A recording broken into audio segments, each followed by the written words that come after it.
All right. What is going on? So, guys, it's that time again. It's time for the podcast. And, today we are talking about how to build strength and power for combat sports athletes. Now, the reason we're getting into this is because we talk a lot about different things on the show. We talk a lot about mindset. We talk a lot about training.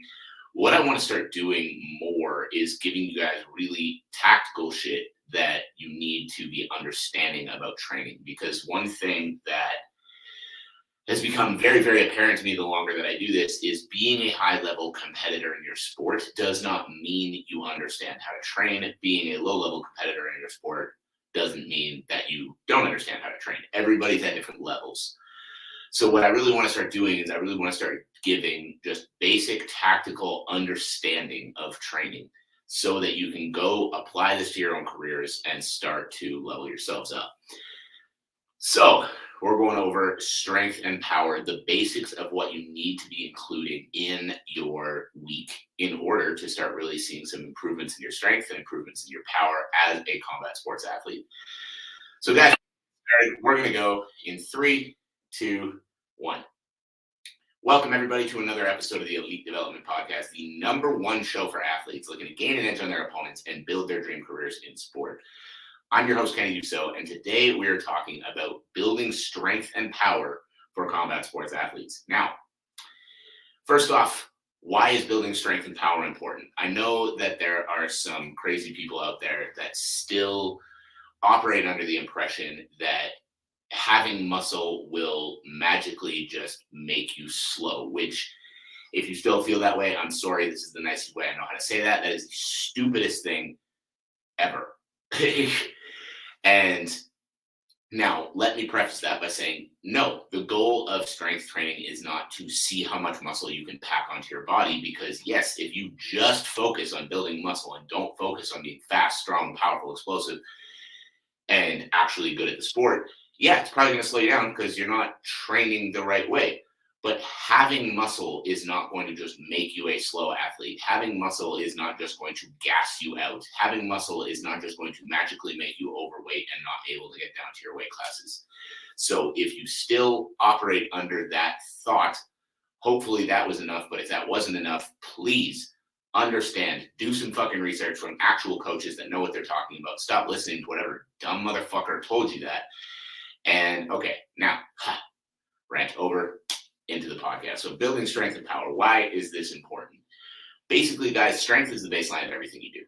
Every movement you make, picking up your arm like I'm doing right here, if you're seeing this on video, that takes strength in my shoulder. Obviously, different amounts of strength for different activities, but while you're in the cage or the ring or whatever sport you are competing in, every movement you make, every punch or kick you throw, every takedown you shoot for, the baseline of that movement is strength. The muscles in your legs are coordinating with the muscles through your hips, the muscles through your torso, the muscles through your arm when you're throwing out that punch, right? And so on and so on and so on with every type of movement that you make. So not working on building strength is essentially just saying, I don't need to move better. Break it down like that. Basically just saying, I do not need to move better. Now, and yes, you do need to move better. Absolutely. Every single one of you, even the ones that are already moving well, improving that ability is only going to help you. So the stronger you are, the more potential you have to improve your movement, because the more power you're going to be able to generate behind every shot you throw. The faster you're going to be able to shoot those takedowns or throw those kicks or whatever it is you're doing. Then, the stronger you are, the less energy you're using with every one of those movements that you're making. Less energy you're using, more potential you have to output power. So those two things combined are already improving your cardio without actually doing any cardio. So that's why strength is important. Now, the reason that power work is also important is because if all you ever do is focus on getting super strong, but you don't focus on translating that strength into something that's actually going to apply, yes, that might slow you down. But that's why the key is build the strength, and from the strength that you're building, improve the power too.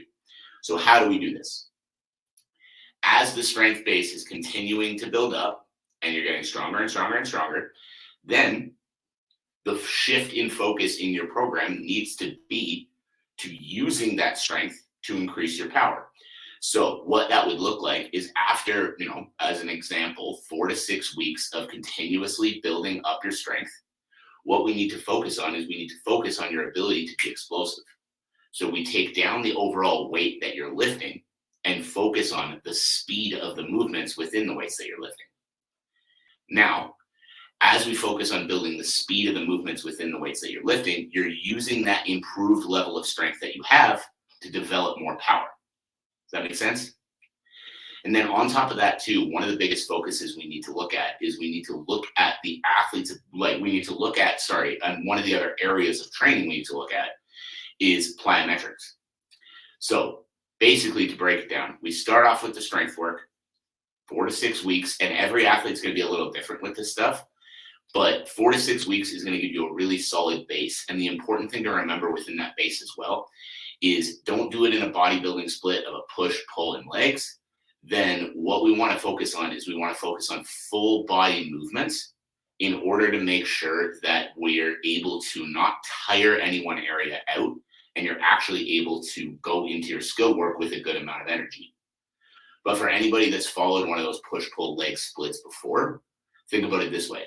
If you go do a hard leg day on Friday and then you have to spar on Saturday, it's going to be a shitty sparring session. Whereas if you did a full body session and moderately hit every area of the body, now nothing's going to be crazy sore. You're still going to be able to go to sparring, but you're still improving your strength at the same time.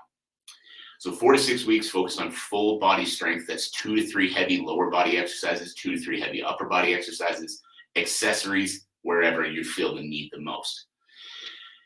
As that strength base builds, now what we need to do is we need to shift plyometrics and we need to shift to speed work with the weights. So shifting this, what you want to start with is think when it comes to plyometric training, start with minimal doses. If you've never done plyos before, don't go in and think I need to do 100 sets of jumps today. Start with 6 sets of 1 to 2 reps in your plyos. And that very, very minimal dose, and plyos, this can be basic stuff, box jumps, medicine ball throws, just broad jumps, like anything that's helping your body move more explosively. And by adding in those reps of plyometric work, what we want to do is, again, start minimally, because if you start minimal, then you can always add to it as you go. But if you start too high, that's when you start to feel, again, extra sore, extra pain, extra hurt the next days. And if you're feeling all that the next days, you're taking away from the skills training that you're doing. And that, my friends, is the biggest key that we need to make sure we're not doing. We don't want to take away from the skills training because the ultimate goal is to improve your ability in the sport. So the strength training is building the base. We're shifting. We're starting to add plyometrics in, start minimal, and start adding them as you go.